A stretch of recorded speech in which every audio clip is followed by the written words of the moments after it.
सभी का स्वागत है। मैं हूं आपके साथ मानसी और मेरे साथ मौजूद है मेरे सहयोगी अविनाश जी। दोस्तों, जैसा कि आप सभी जानते हैं कि इस वक्त यूपी की सियासत गरमाई हुई है। संभल हिंसा को लेकर लगातार विपक्षी पार्टी सत्ता पक्ष पर हमलावर है और लगातार उनसे सवाल कर रहे हैं कि आखिर वो हिंसा क्यों हुई। और इस हिंसा को लेकर जब वो जांच करने के लिए विपक्ष के नेता जा रहे हैं उस एरिया में, उस जगह पर, तो उन्हें जाने से रोका जा रहा है। अभी कुछ दिन पहले ही, 2 दिन पहले, जब समाजवादी पार्टी के नेता, उनका डेलीगेशन वहां जाना चाह रहा था तो उन्हें रोका गया था। तो वहीं इस बीच कांग्रेस ने ऐलान किया था कि वो 2 दिसंबर को संभल में जाएंगे, लेकिन उन्हें आज रोका गया, जिसको लेकर सियासत गरमाई हुई है। और जो है कांग्रेस के जो नेता हैं वो लखनऊ में प्रदर्शन भी कर रहे हैं और लगातार सरकार के खिलाफ नारेबाजी भी कर रहे हैं। और इस मामले पर इस बीच आपको बता दें कि कांग्रेस नेता आराध्या मिश्रा की भी उनका बयान आया है। क्या कुछ कहा है उन्होंने, पहले आपको सुनवाते हैं। संभल जाने का जो इतनी बड़ी दर्दनाक घटना संभल में हुई है, जहाँ पे 5 लोग जो है वो गोली लगने से उनकी मृत्यु हुई और लगभग 30 पुलिसकर्मी उसमें घायल हुए। ये सामान्य घटना नहीं है, बहुत बड़ी घटना। और एक प्रतिनिधिमंडल कांग्रेस का हमारे प्रदेश अध्यक्ष अजय राय जी की अध्यक्षता में हम लोग जाना चाहते थे, फैक्ट फाइंडिंग के लिए जाना चाहते थे, शांति की अपील करने जाना चाहते थे।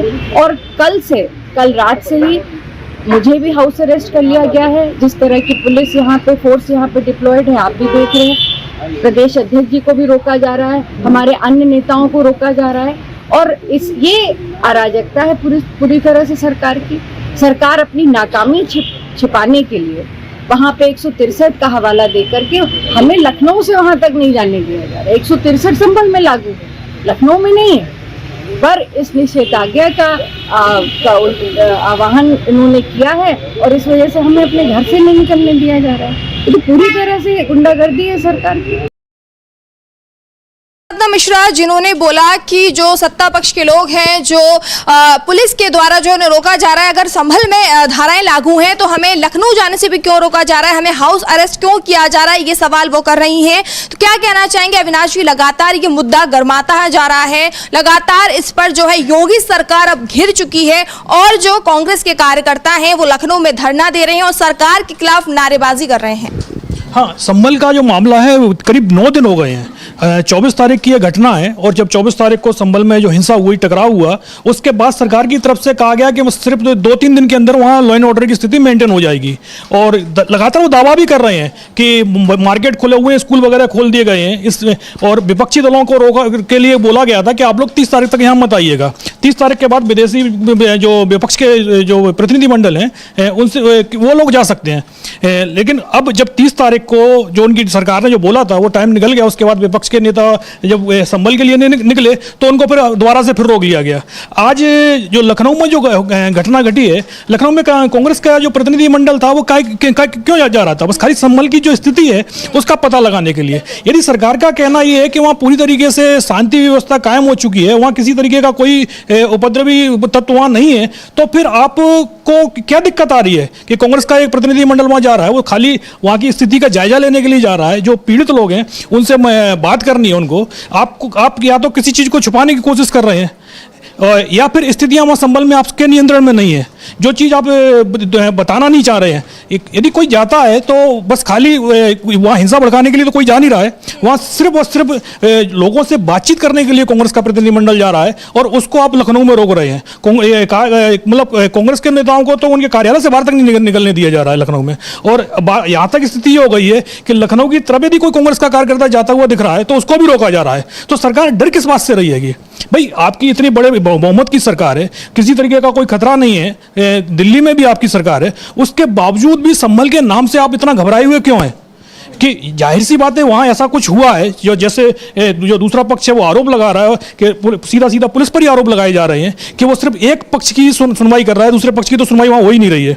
तो क्या इसी चीज़ को छुपाने की कोशिश की जा रही है या कोई और दूसरा मुद्दा है? तो वो जो भी मुद्दा जो है, अभी आज आपने रोक दिया है 10 दिन, कहा जा रहा है कि 10 दिन तक के लिए वहाँ जो दूसरे दल के संभल से बाहर के जो लोग हैं उनको नहीं आने दिया जाएगा। लेकिन हमें लगता है 10 दिन के बाद यदि वो जाएंगे तो क्या स्थितियाँ बदल जाएंगी? क्या पीड़ित जो लोग हैं वो क्या कहीं और चले जाएंगे?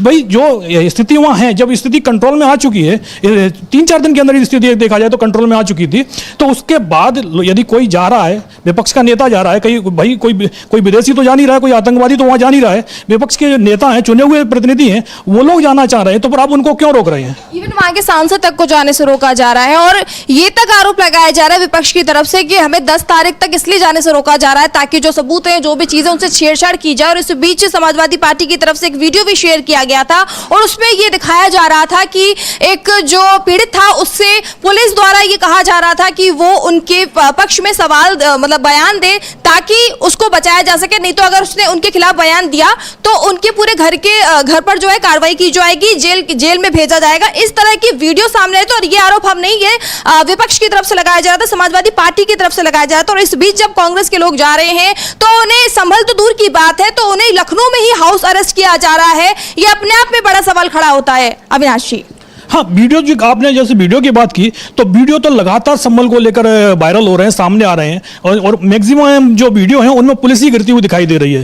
पहले तो मना करते हैं कि हमने भाई गोली चलाने के आदेश ही नहीं दिए थे, तो वहाँ हमारी गोली से तो वहाँ कोई मरा ही नहीं है, जो भी जिन लोगों की जान गई है वो भीड़ की तरफ से गोलियाँ चली हैं उसी में गई है। लेकिन जब वीडियो वायरल होना शुरू हुए जिसमें पुलिस वाले गोली चलाते हुए दिखाई दिए, तो फिर उनके अब बयान आए कि भाई जब सामने से गोलियाँ चल रही थी तो हम लोग क्या करते, हमारे पास मजबूरी थी गोली चलाने की। तो भाई आप लगातार यदि अपने बयान बदल रहे हैं तो इससे सीधा सीधा शक तो आप पुलिस पर जा ही रहा है। और जाहिर सी बात, जैसे समाजवादी पार्टी की तरफ से बोला गया है कि पुलिस का जबरदस्त दबाव बना हुआ है, तो जो लोग पीड़ित हैं सबसे ज्यादा दबाव तो उन्हीं के ऊपर बना हुआ है कि भाई वो बयान आ रहे हैं कि भाई उनसे दिलवाए जा रहे हैं कि पुलिस की गोली से नहीं मारे गए हैं, जहां जो घटना घटी है पुलिस वहां से काफी दूर थी। इस तरीके के कई चीजें निकल के सामने आ रही हैं। पूरा प्रेशर बनाया जा रहा है, जितने भी चश्मदीद थे उन पर पुलिस का प्रेशर बना हुआ है कि जो आपको बयान देने हैं वो पुलिस के फेवर में ही देने हैं, नहीं तो फिर जो 3000 लोगों के खिलाफ जो FIR दर्ज है उनमें से एक नाम आपका भी हो जाएगा। हाँ, इसलिए लोग छोड़कर भी जा रहे हैं घर अपना। हाँ, संभल में अभी 9 दिन हो चुके हैं, उसके बावजूद भी जो संभल की जो मस्जिद है उसके आसपास का जो एरिया है पूरा, वहां आप देखेंगे तो बहुत मुश्किल से 20 से 30% पुरुष रह गए हैं, बाकी सिर्फ महिलाएं बची हुई हैं, क्योंकि डर इस बात का है कि यदि वो घर जाएंगे तो उनको अरेस्ट ना कर लिया जाए। इससे बचने के लिए वो लोग अब संभल ही छोड़ चुके हैं, जो अपने रिश्तेदार हैं बाहर कहीं चले गए हैं। अभी संभल में प्रशासन का भले ही कहना है कि शांति बनी हुई है, लेकिन डर पुलिस का बना हुआ है। वहां शांति तो है लेकिन जो डर खौफ बना हुआ है वो प्रशासन का खौफ बना हुआ है। तो इसके चक्कर में लोग अभी संभल में निकल नहीं रहे हैं। स्कूल को आपने खोल दिए हैं लेकिन कितने लोग स्कूल में जा रहे हैं पढ़ने, बच्चे लोग अपने बच्चों को भेज नहीं पा रहे हैं कि इसी बात का डर बना हुआ है कि कहीं कोई घटना न घट जाए। तो मामला पूरा एक तरीके से प्रशासन के ऊपर ही है कि ये जो संभल में जो घटना घट रही है उसको एक चश्मे से ना देखा जाए, और जो हुआ है वो सबके सामने आना चाहिए। और उसके लिए ज़रूरी है जो विपक्ष के नेता हैं उनको जाने से रोका ना जाए, उनको संभल में जाने दिया जाए। यदि वो लोग जाएंगे तो स्थिति और ठीक ही होगी, क्योंकि जो पीड़ित लोग हैं वो अपनी बात किससे कहेंगे। जो मीडिया है, जो आप पता है कि मीडिया में किस तरीके की खबरें प्लांट होती हैं, और दूसरा प्रशासन है जो एक तरफ से एक तरफा कार्रवाई कर रहा है, क्योंकि प्रशासन पूरी तरीके से वहाँ फेल हो गया और उसको छुपाने के लिए जो पूरा जो ताना बाना बुना जा रहा है उसी पर उनका जोर है कि भाई जो हुआ है उसको वो चीज़ बाहर निकल के ना आए। जो आपने जैसे बोला कि सबूतों से छेड़छाड़ हो रही है, वो बिल्कुल इस चीज़ हो सकता है कि जो पीड़ित हैं या चश्मदीद हैं उनको ज़बरदस्त तरीके से उन पर डर बैठाया जा रहा है, और उसके लिए ये कहा जा रहा है कि जितना ज़्यादा समय खींचा जा सके उतना ज़्यादा समय खींच लिया जाए, और उसके बाद जब स्थितियां 10 तारीख के बाद क्या उसको 15 तारीख कर दिया जाए, और जब पूरा एक तरीके से उनके फेवर में हो जाएगा तो उसके बाद फिर उसके लोगों को आने दिया जाएगा, बताया जाएगा कि भाई देखो यहाँ कुछ ऐसा कुछ भी नहीं है। प्रशासन ने बहुत अच्छी तरीके से इस चीज़ को हैंडल किया है, और जो उपद्रवी तत्व थे उनके खिलाफ कार्रवाई हो रही है। मतलब ये दिखाने की कोशिश की जाएगी। अच्छा अविनाश जी, इस पे बात करने की कोशिश की जाए तो देखा जाए तो संसद में भी इस मामले को उठाने की कोशिश की जा रही है लगातार, लेकिन होता क्या है कि बार बार संसद की जो कार्रवाई उसको स्थगित कर दिया जाता है। तो कह सकते हैं कि ये मामला अब राज्य के साथ साथ केंद्र का भी मुद्दा बनता जा रहा है, और इस पर सरकार जो है इस पर बात करने से भी रुक रही है, मतलब बात नहीं कर रही है। जब भी इस पर चर्चा करने के लिए बात कही जा रही है तो कार्रवाई जो है स्थगित हो जा रही है, और आज भी कार्रवाई स्थगित हो गई इस मामले को लेकर भी। नहीं, संसद का मामला ये है कि जो सरकार है वो संभल तो क्या वो किसी भी मुद्दे पर सुनवाई को मतलब एक तरह की चर्चा को तैयार नहीं है। पिछले 4-5 साल से हम संसद का ये देख रहे हैं कि विपक्ष एक मुद्दा लेके आता है कि भाई इस पर चर्चा करा लो, सिर्फ चर्चा की डिमांड होती है और कोई डिमांड नहीं होती है। लेकिन सरकार विपक्ष की किसी भी डिमांड को सुनने को तैयार नहीं है। सरकार का कहना ये है कि ये हमारे विधेयक हैं, हम इनको लिस्ट कर रहे हैं, इनको टेबल कर रहे हैं, इन पर आप लोग चर्चा कर लीजिए और इसको पास कर दीजिए। सरकार सिर्फ अपनी बहुमत की जो ताकत है उसका दबदबा वहां दिखा रही है, वो और किसी भी मुद्दे पर चर्चा को तैयार नहीं है, चाहे वो मणिपुर का मुद्दा हो, चाहे संभल का हो, चाहे कोई भी घटना हो। तो इसी संभल को लगातार विपक्ष उठा रहा है कि भाई इस पर चर्चा हो जानी चाहिए, लेकिन संभल तो क्या वो किसी भी चीज पर जो आज तक उन्होंने चर्चा नहीं कराई विपक्ष की किसी भी मांग पर, तो संभल पर तो चर्चा वो किसी कीमत पर कराएंगे भी नहीं, क्योंकि यहां पर सीधा सीधा आरोप बीजेपी की सरकार पर लग रहे हैं। तो इसी चक्कर में संभल पर चर्चा लोकसभा में भी नहीं हो रही है और आप देखेंगे विधानसभा में भी नहीं होगी संभल पर चर्चा। सरकार चर्चा कराने के लिए कभी तैयार हुई ही नहीं है। तो अब देखते हैं आगे क्या होता है।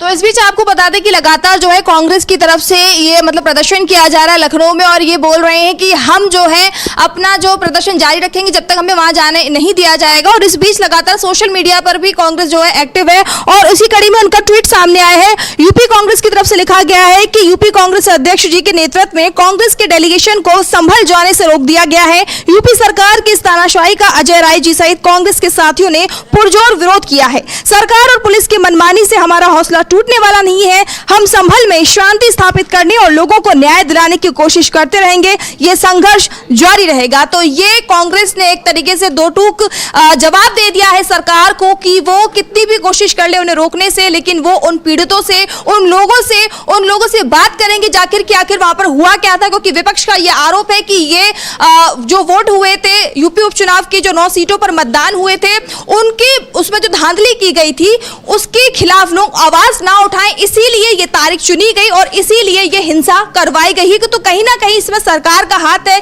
ये षड्यंत्र रचा गया है, ऐसा विपक्ष के द्वारा कहा जा रहा है, और इसीलिए वो वहां जाकर जो है जांच करना चाहते हैं, लेकिन लगातार सरकार जो है उन्हें रोक रही है। अविनाश जी और क्या कुछ कहना चाहेंगे इस मामले पर? लगातार जो है सियासत गरमाती जा रही है, लगातार तमाम नेताओं के बयान आ रहे हैं, और योगी सरकार अब कह सकते हैं कि कहीं ना कहीं बैकफुट पर नजर आ रही है, क्योंकि सुप्रीम कोर्ट की भी इस मामले में एंट्री हो चुकी है। हालांकि सुप्रीम कोर्ट ने आदेश दिया है कि हाई कोर्ट इस पर संज्ञान ले धीमे धीमे करके जो भी चीज है, लेकिन ये मामला लगातार बढ़ता ही जा रहा है। क्या लगता है आपको ये मामला और कितना ज्यादा आगे बढ़ सकता है?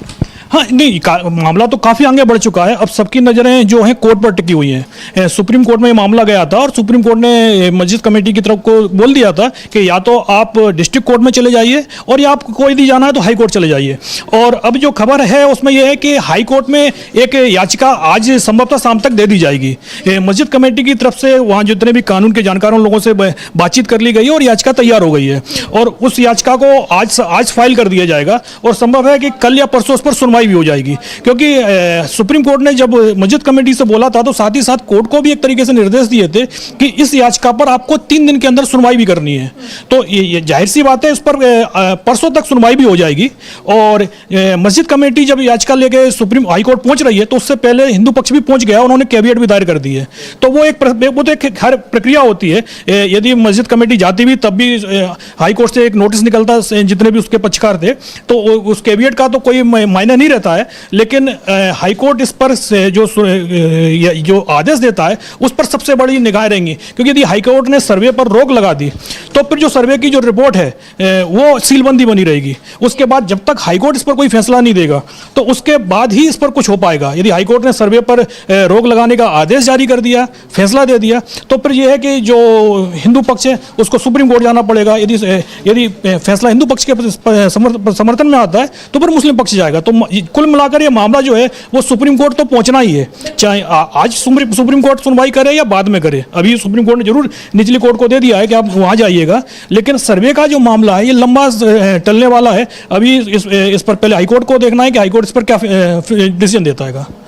इस बीच आपको बता दें कि इस मामले पर जो है जब कांग्रेस के नेताओं को उनके डेलीगेशन को रोका जा रहा है जाने से वहां, तो इस पर सपा के राष्ट्रीय महासचिव पूर्व कैबिनेट मंत्री शिवपाल यादव का ये बयान सामने आया है। उन्होंने कहा कि ये घटना सुनियोजित घटना है। सरकार जो सपा को सरकार द्वारा गठित की गई न्यायिक टीम पर भरोसा नहीं है। वर्तमान सीनियर न्यायाधीशों की निगरानी में जांच होनी चाहिए। सरकार मुस्लिम समाज के लोगों का मनोबल गिराने का काम कर रही है। भाजपा सरकार में बैठे लोग सुबह से शाम तक केवल झूठ बोलने का कार्य कर रहे हैं। उन्हें कहा भाजपा की प्रदेश सरकार में प्रदेश में विकास कराने में नाकाम साबित हो रही है और वो बेईमानी की सरकार है। ये लगातार विपक्ष जो है इस मामले पर अपने बयान दे ही रहा है और शिवपाल यादव ने भी इस मामले पर बयान दिया है और बड़ा आरोप लगाया है कि जो ये सरकार है वो काम पर ध्यान ना देकर, विकास पर ध्यान ना देकर हिंदू मुस्लिम करती रहती है और हिंसा भड़काने का उन्होंने आरोप लगाया है। इस बीच आपको बता दें कि अब किसानों का मुद्दा एक बार फिर से गर्मा गया है। आपको बता दें कि यूपी से कई किसान जो है दिल्ली कूच कर रहे हैं।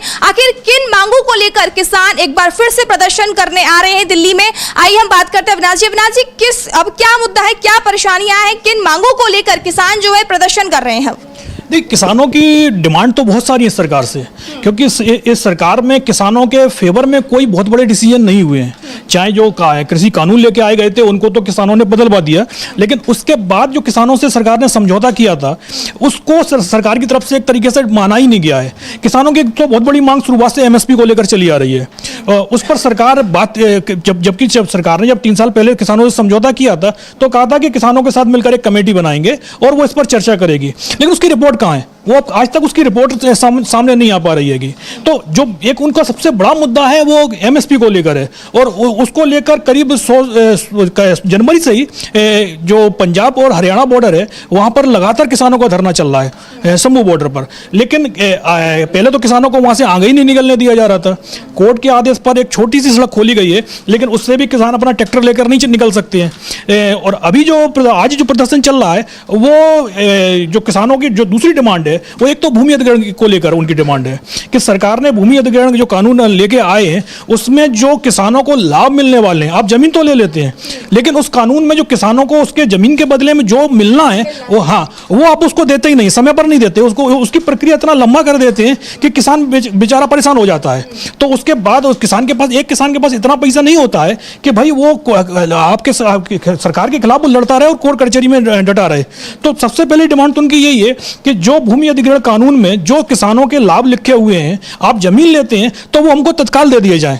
उसका एक टाइम बाउंडेशन होना चाहिए कि भाई आपने जमीन ले लिए तो 2 महीने 4 महीने 6 महीने के अंदर उसका जो मुआवजा है, जो भी चीजें हैं वो किसान को मिल जानी चाहिए। और दूसरा जो बोला गया था कि जो किसान की जमीन लेंगे तो उसके बदले में विकसित प्लाट देंगे, तो उसको भी किसानों ने कहा कि भाई हमको कम से कम हमारी जमीन का 10% उसके बदले में विकसित प्लाट दिया जाए।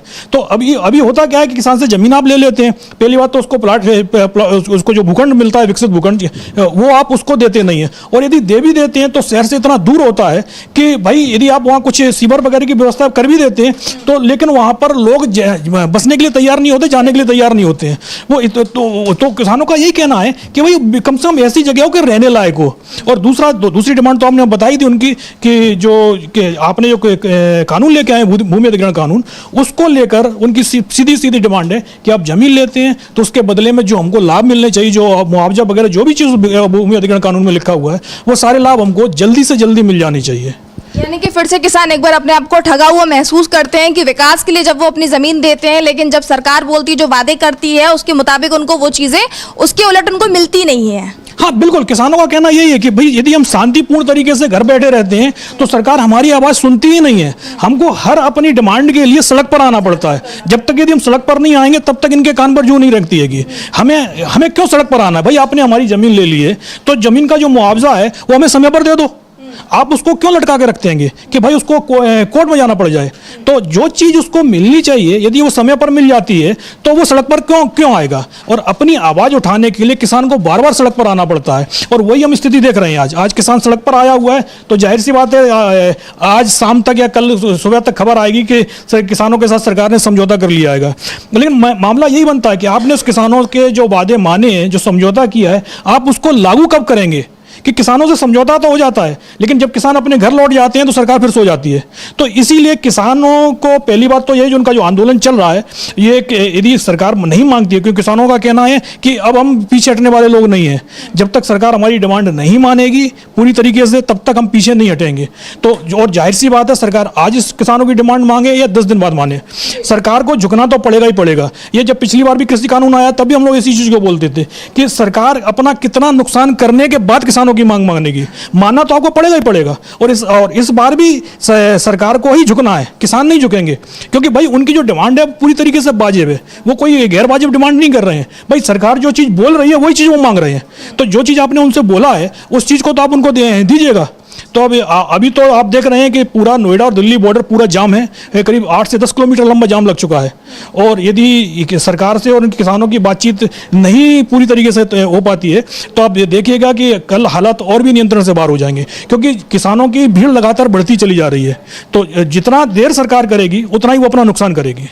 यानी कि कह सकते हैं कि एक तरीके से ये जो दो मुद्दे हैं, संभल में हिंसा जो हुई है, इसके साथ में जो है किसानों का जो आंदोलन है, आप कह सकते हैं वो बड़ा रूप भी ले सकता है। अभी तो खैर वो आने की कोशिश कर रहे हैं, हालांकि जो दिल्ली सरकार के द्वारा उन्हें केंद्र सरकार के द्वारा रोका जा रहा है, लेकिन वो बॉर्डर पर डटे हुए हैं। क्या लगता है आपको अविनाश जी, ये जो मुद्दा है कितने आगे तक जाएगा? किसानों का मुद्दा भी अगर अब देखा जाए तो जहाँ ये हिंसा का मामला लगातार गर्माता जा रहा है, तो ये क्या लगता है कि प्रदर्शन कितने दिन तक चल सकता है? हमें नहीं लगता कि सरकार ज़्यादा समय तक किसानों को रोक पाएगी। तो उम्मीद तो यही है कि या तो हम आज शाम तक सरकार के साथ कोई समझौता हो जाता है, नहीं तो आप देखेंगे कि 2 दिन के अंदर ये समझौता तो हो ही जाएगा। और आप देखेंगे कि जो केंद्रीय मंत्री चिराग पासवान, उनका तो स्टेटमेंट भी आ गया है कि सरकार किसानों से बातचीत करने के लिए तैयार है। भाई बातचीत करने के लिए यदि आप तैयार हैं तो पहले तैयार क्यों नहीं हो जाते हैं? किसान जब तक आंदोलन नहीं करते हैं, जब तक वो सड़क पर नहीं आते हैं दिल्ली की तरफ, जब तक वो बढ़ना शुरू नहीं करते हैं, तब तक सरकार के जागती ही नहीं है बिल्कुल भी कि भाई किसानों को जो हमने वादे किए उनको पूरा भी करना है। अब यदि ये किसान लखनऊ घेरेंगे तो केंद्र को कोई दिक्कत नहीं होती है, लेकिन जब वो दिल्ली की तरफ आते हैं तभी सरकार को दिक्कत शुरू होती है कि भाई दिल्ली की तरफ आने का मतलब ये है कि सरकार खाली देश ही नहीं बल्कि इंटरनेशनल स्तर पर सरकार पर सवाल उठने लगते हैं कि भाई आप कर क्या रहे हैं अपने किसानों के साथ में। तो इसीलिए जब किसान इन्होंने दिल्ली घेरने का प्लान किया है तो आप देखिएगा कि मैं 1-2 दिन से ज़्यादा सरकार किसानों के आगे एक तरीके से नहीं खड़ी हो पाएगी, उसको झुकना तो पड़ेगा ही पड़ेगा। तो बहुत बहुत शुक्रिया अविनाश जी, आपने तमाम जानकारी दी। तो दोस्तों, जैसा कि हम आपको लगातार दिखाई रहे हैं कि यूपी की सियासत इस वक्त लगातार गरमाई हुई है। संभल हिंसा को लेकर लगातार विपक्ष जो है हमलावर है। कांग्रेस का डेलीगेशन आज जाना चाह रहा था लेकिन उन्हें रोका जा रहा है। लखनऊ में जो है कांग्रेस के कार्यकर्ता हैं वो नारेबाजी कर रहे हैं। हालांकि सरकार के द्वारा, प्रशासन के द्वारा ये कहा जा रहा है कि उन्हें 10 तारीख के बाद जो बाहरी लोग हैं उन्हें जाने के लिए इजाजत दी जाएगी। लेकिन सवाल यहाँ पर यही खड़ा होता है कि आखिर वो लोग बाहरी कैसे हैं जो वहीं आसपास रहने वाले हैं, उन्हें भी वहां जाने से रोका जा रहा है। बहरहाल अब देखना ये होगा कि इस खबर पर और इस मुद्दे पर आगे क्या अपडेट आए।